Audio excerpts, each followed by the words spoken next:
Bem, pessoal, eu queria deixar uma mensagem hoje que encontra-se na carta de Paulo aos Coríntios, na segunda carta de Paulo aos Coríntios, no capítulo de número 4, versículo de número 4, que diz o seguinte: o Deus deste século cegou o entendimento dos incrédulos para que não lhes resplandeça a glória do Evangelho de Jesus Cristo.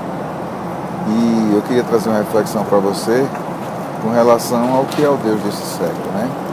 Eu estava meditando aqui, eu estava orando e meditando sobre, estou lendo um livro aqui, O Caminho do Discípulo também, e nessa meditação o que Deus tocou no meu coração foi que é o entendimento que a gente tem de Deus, né?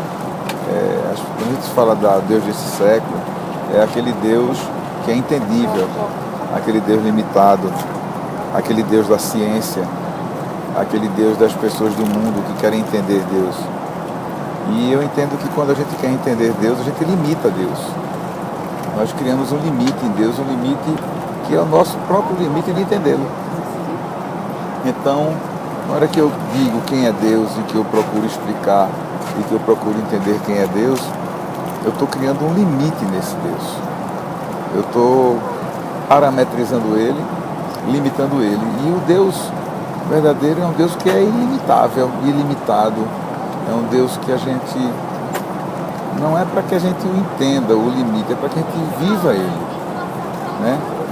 Paulo está o tempo todo falando com o pessoal das igrejas, está o tempo todo falando desse Deus, falando que nós não devemos limitá-lo, né? Eu vejo muito a ciência, né? Nesse caso da ciência, procurando explicar Deus, procurando até muitas vezes provar que Deus não existe, quando na realidade o que existe é que Deus existe e que a ciência procura o tempo todo querendo explicar essa existência de Deus, né? Porque Deus criou o mundo e tudo que nele há. E a ciência, gasta milhões e milhões e bilhões de dólares tentando descobrir como foi que Deus criou o mundo e tudo que nele há. É uma coisa até interessante, né? Por isso que a palavra fala tanto que é loucura para o mundo entender, buscar e viver Jesus. As palavras de Jesus são loucura para o mundo porque são palavras ilimitáveis. São palavras que não tem como nós determinar limites dessa palavra. Amém? Então, quando a gente fala da glória do Evangelho de Jesus Cristo, a gente está falando de fé, está falando de ultrapassar os limites que o próprio homem criou, né? Vejo muitas vezes na medicina pessoas dizendo: não, dentro da medicina não tem mais cura. Amém?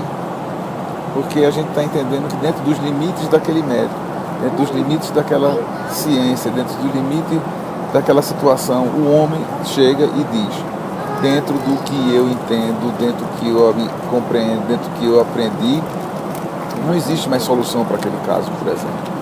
E nós damos glória a Deus, porque nós somos seres que vivemos dentro de uma fé ilimitada, ilimitável. É esse o nosso caminhar, o caminhar na palavra de Deus, o caminhar seguindo a Deus, o caminhar acredito no ilimitável, o caminhar acreditando em Jesus. E que essa mensagem hoje seja uma mensagem de reflexão na sua vida e que você procure entender de que limites você está dando a Deus na sua vida e que limites você está dando na sua vida em Jesus. Amém?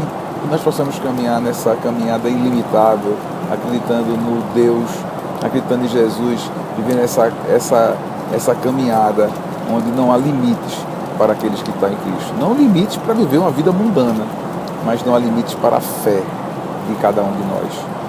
Porque o Deus deste século cegou, limitou, tampou, parametrizou, né, as coisas de Deus para que não lhe resplandesse a glória do Deus ilimitável, do Deus daquele que é inentendível e que é loucura, e que é loucura para as pessoas que estão moldadas e padronizadas nos limites deste mundo. Que Deus te abençoe, que Deus lhe dê sabedoria, perseverança, força e fé para viver nesse mundo de um Deus que não tem limites.